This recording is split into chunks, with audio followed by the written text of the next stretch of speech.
이번 문재인 대통령의 방미를 지켜보니까 문재인 정부 출범 이후 흐트러지고 무너졌던 한미 동맹이 참 먼 길을 돌고 돌아 이제 겨우 정상 궤도로 한 걸음 내딛는 모습을 보이는 것 같아 다행스럽게 생각합니다.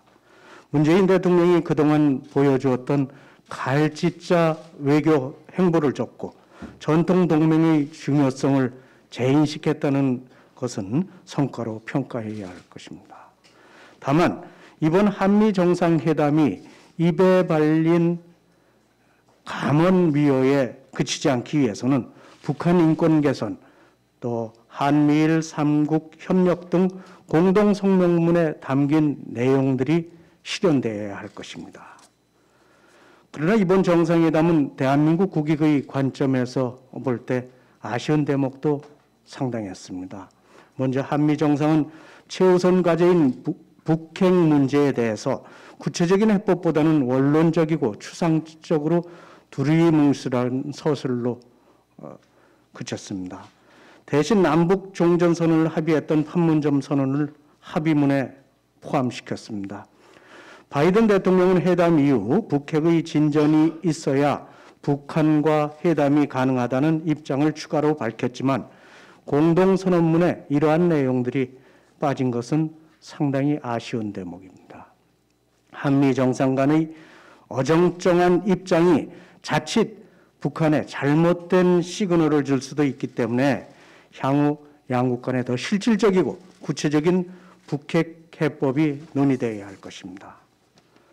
백신과 관련해서도 우리 국민의 입장에서는 아쉬운 부분입니다.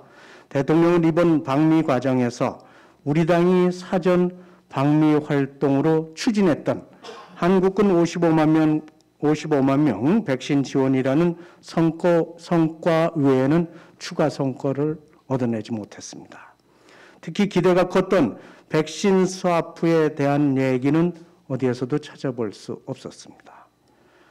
모더나, 노바백스의 국내 위탁 생산은 환영할 일이지만 이것이 곧장 국내 백신 공급으로 이어지는 것은 아니기 때문에 백신 보릿고개에 시달리고 있는 우리 국민의 입장에서는 상당히 아쉬운 대목입니다. 끝으로 이번 공동성명에는 해외 원전 시장 공동협력이 포함되어 있습니다. 탈원전으로 국내 원전 산업계를 황폐화시키고 있는 문재인 대통령이 직접 서명한 합의문인지 의심스러울 만큼 이율배반적입니다. 국내에서는 원전 공포를 조성하고 해외에서는 원전 세일즈에 나서겠다는 이중 플레이를 하겠다는 것인지 묻지 않을 수 없습니다. 대통령은 해외 원전 시장 공동 협력을 논하기 전에 대통령이 멈춰 세운 신한울 1, 2호기 운영 허가와 신한울 3, 4호기 건설 재개로 세계 최고 수준의 국내 원자력 산업계를 정상화시켜야 할 것입니다. 이제 문재인 대통령의 임기가 1년이 채 남지 않았습니다. 과거 아마추어 외교가 보여줬던 외교적 실수를 반복하지 않도록 한미 정상회담문에 담긴 내용의 실천에 주력해야 할 것입니다. 또한 우리 당이 지적한 부분에 대해서도 검토하고 반영해 주기 바랍니다.